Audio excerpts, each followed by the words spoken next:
This is Brad A. Milford with the Unlimited Business Wisdom Podcast, where business owners, yes, they share their wisdom. It's short and to the point because we respect people's time and because we know, and you know, transforming possibility happens fast and it leads to real lasting results. So let's get to it.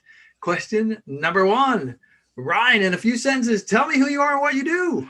Yeah, thanks for having me on, Brad. I'm Bryan Clayton. I'm CEO, co-founder of a company called GreenPal. So in one sentence, GreenPal is the Uber for lawn mowing. You need to get your grass cut, you just download the app, somebody will come out and mow your yard the next day.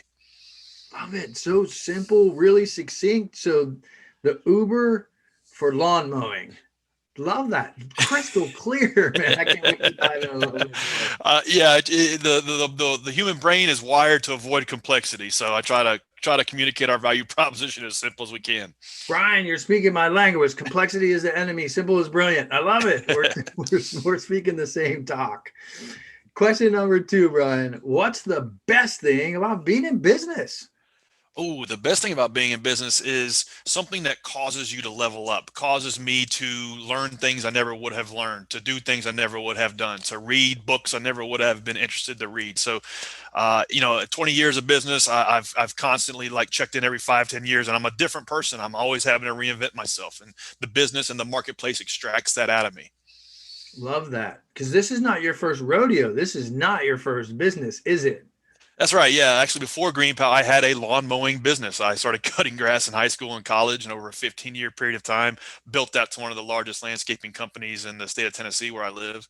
Got it over 10 million in revenue, over 150 employees, and then I sold it. So after I sold that business, I retired, and then I just decided, hey, I want to get back in the game, and I recruited two co-founders and started working on GreenPal. Love that. I love that story and I love hearing that. Thanks for sharing that for all the listeners and people watching as well. Question number three. We hear from this is a fun one. We hear from other business owners that get so much business, because it's true, that the chaos sometimes causes overwhelm. What are your thoughts on that, Brian, if you would?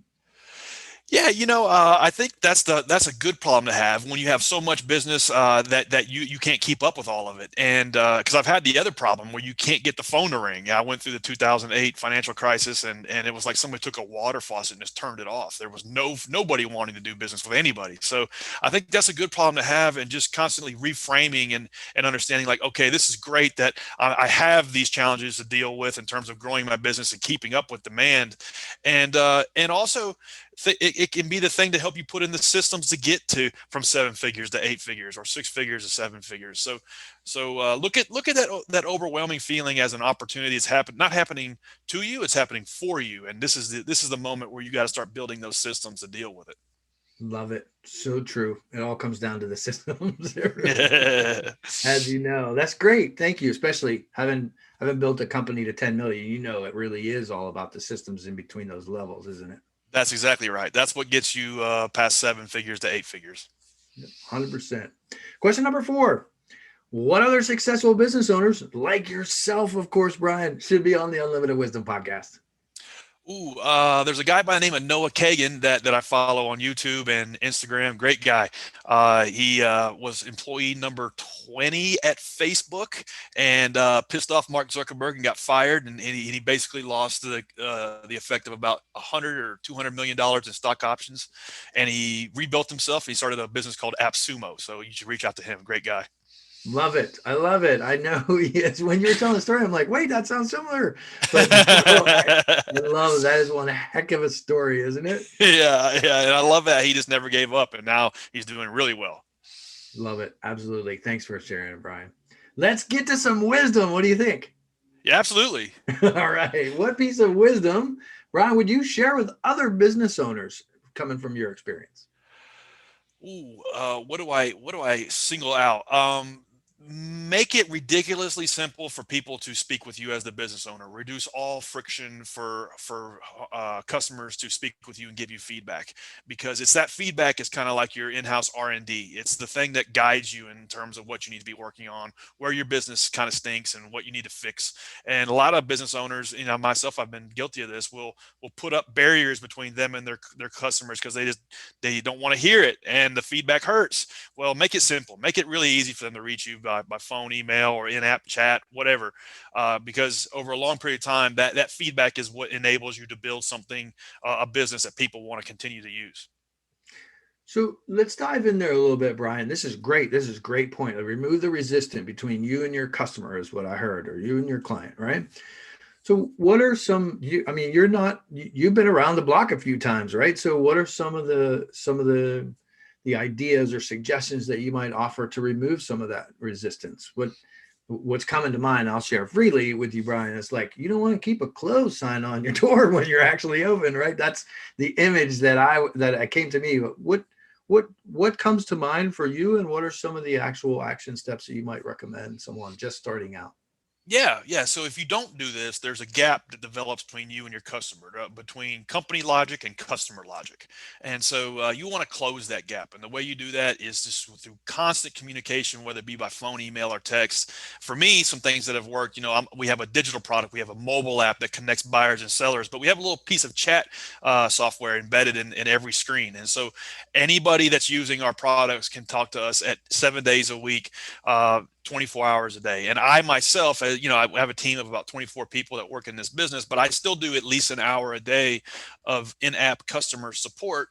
That way I'm never like too far away from customer logic. I always understand what's frustrating them and what they wish the app would do, and things that we need to work on and things that we need to improve.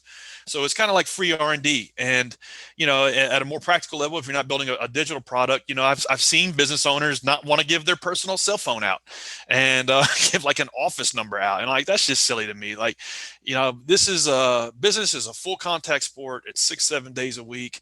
You need to make it dead simple for people to reach you as the proprietor. And if not, there's going to be that gap that develops between you and your customer, and you're not going to really innately understand what it is they want, or what it is that you need to be doing to make them happier so they stick around. I love it. I love your description. Very, very tactical. Absolutely love what you shared. The other piece of what you said was about feedback, was what I heard. And so, like, feedback is a real gift, isn't it? And so is there some suggestions or some ideas if someone's like, you know what, I'm listening to that Brian guy, he's really smart and that's some great nuggets he's dropping. I see he knows his stuff. And I think I need to get more feedback from my clients and my customers. Any suggestions that you might offer there to actually open up the door to get real candid feedback from people? Yeah, let's say you are a yoga instructor and you've got 12 customers. You can just put on your Google Calendar every week to text them and say, "Hey, just let me know how things are going with our classes. What do you wish we would do that we don't? What are we doing that you like, that you don't like?" And just something as simple and basic as that. I know that sounds silly and like trite, but most 90% of business owners don't do it. And then as your business grows, let's say you've got a restaurant that you've got an email list of 1,000 people that you collected from using your Wi-Fi or whatever. Running a simple survey monkey. Once a month, ask your customers how you're doing.